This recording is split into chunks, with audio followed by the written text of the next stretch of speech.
Welcome to this explainer. Today, we're going to objectively map out a chilling chronological history. We're looking at the life of Adolf Hitler, tracing his biography all the way from his obscure childhood beginnings right up to his destructive end. So, let's just dive right into this comprehensive analysis. We'll be exploring exactly how he transformed a deeply bitter personal worldview into a devastating global conflict, and literally dismantled the democracy from the inside out in the process. To wrap our heads around the sheer scale of this history, we're breaking it down into 6 crucial acts. We'll cover his early life, World War I, his rise to power, the consolidation of his dictatorship, the war and Holocaust, and finally, his death in the bunker. Okay, part 1, early life and influences. We begin by examining his formative years, a period completely marked by personal failure, familial tension, and the gradual absorption of some truly toxic ideologies. Starting out, he really had no special talents. He actually performed intentionally poorly in school, just to rebel against his strict father, Alois, who was a customs official. Young Adolf completely abandoned his formal education. Then, when he was just 18, his mother, Clara, passed away from breast cancer. After that, he packed up and moved to Vienna to pursue what turned out to be a highly unrealistic dream of becoming an artist. It's fascinating, really, because his impoverished, aimless years in Vienna served as the true incubator for his lifelong racist and political worldview. After being rejected, not once but twice, from the Academy of Fine Arts, he ended up living this totally bohemian life in homeless shelters and dorms, and it was here that he was exposed to populist politicians like Mayor Karl Lueger. Lueger was successfully using virulent antisemitism and extreme pan-Germanic nationalism to win over the masses, and Hitler was taking notes. He also developed fervent anti-Slavic sentiments during this time. Section 2, World War I and Radicalization. Let's see how this global conflict permanently radicalized his perspective and gave him a dangerous sense of purpose. Even though he was technically an Austrian citizen, he completely identified with the German cause. So, in 1914, he volunteers for the German army and actually served as a decorated corporal. Fast forward to October 1918, he's temporarily blinded by a mustard gas attack and lands in the hospital.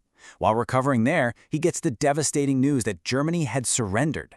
This defeat left him deeply, deeply embittered. He even suffered a second temporary bout of blindness just from the sheer shock of it.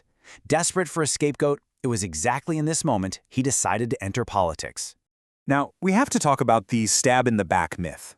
This was a false, totally paranoid legend claiming the German army was undefeated in the field, but betrayed on the home front by civilian leaders, Marxists, and Jews. The crucial point here, this specific myth became the foundational lie he would use to justify his entire future political career. He became a massive promoter of this, essentially merging his hatred of Marxism and his antisemitism into one single lethal conspiracy theory. Moving right along to Part 3, the rise to power. Accelerating into the 1920s, we're going to see how he transformed all that personal bitterness into a powerful extremist political movement. So in 1923, he attempts a violent coup known as the Beer Hall Putsch. It ends in absolute abysmal failure, and he's arrested for treason.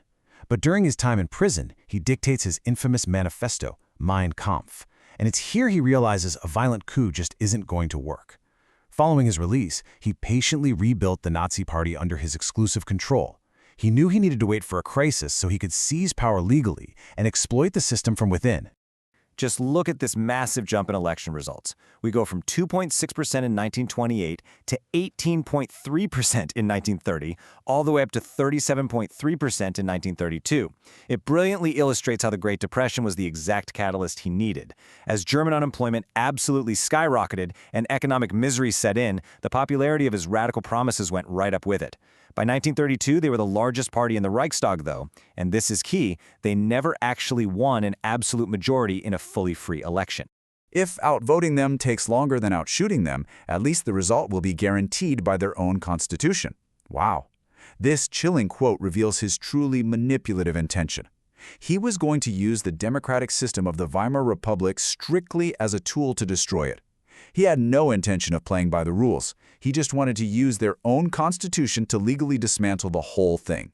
That brings us to Section 4, Consolidating the Dictatorship. By January 1933, right-wing politicians made a massive miscalculation. They actually thought they could control him by having him appointed chancellor. But his subsequent power grab? It was lightning fast. Through a systematic sequence of intimidation, propaganda, and legal manipulation, he rapidly transitions from a constrained chancellor to an untouchable dictator.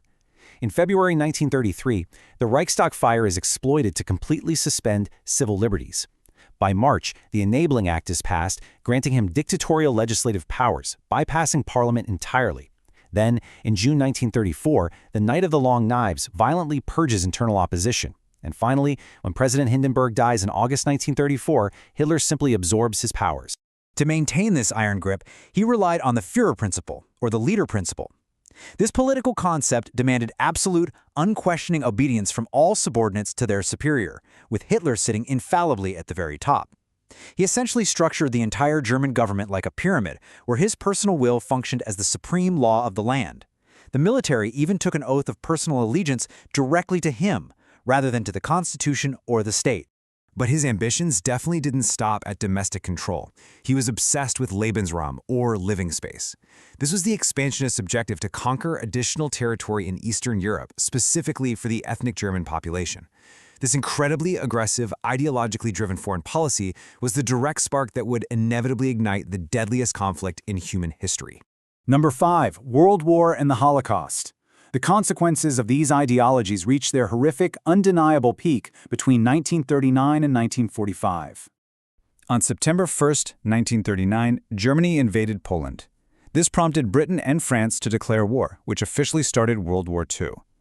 As his armies advanced rapidly across Europe and later launched a massive invasion into the Soviet Union, the regime used the cover of war to implement its most sinister and devastating racial policies. The final solution to the Jewish question. This phrase is chilling. Formalized in 1942, this was the official Nazi code name for the deliberate, systematic genocide of the Jewish people across all of German-occupied Europe. We are talking about an industrial-scale operation of mass murder. 6 million. We really need to pause on this staggering number.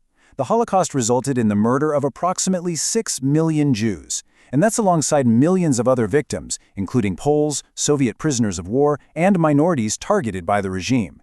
It's a scale of tragedy that's almost impossible to fully comprehend. And finally, Part 6. Defeat, Bunker, and Death. We are now looking at the chaotic, rapid collapse of the Third Reich as the war decisively turned against Germany. By early 1945, with Allied forces closing in from literally both sides, Hitler retreated to his underground Führer bunker in Berlin. He was completely disconnected from reality at this point, even ordering a scorched earth policy so that German industrial infrastructure wouldn't fall into Allied hands.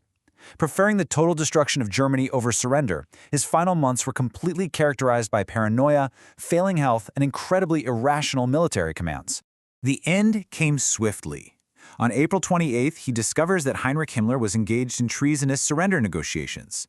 The very next day, he dictates his final will and marries his longtime partner, Eva Braun. And on April 30, 1945, as the Red Army approached just outside, he commits suicide in the bunker. As the spell of his leadership finally broke, his regime immediately collapsed without him, leaving an absolutely shattered, traumatized continent in its wake. So, knowing how the law was legally weaponized to destroy a republic, how do we ensure the fragile safeguards of modern democracy are never dismantled from within? I want to leave you with that question to ponder today. Thank you so much for joining me for this explainer, and as always, I encourage you to keep questioning history.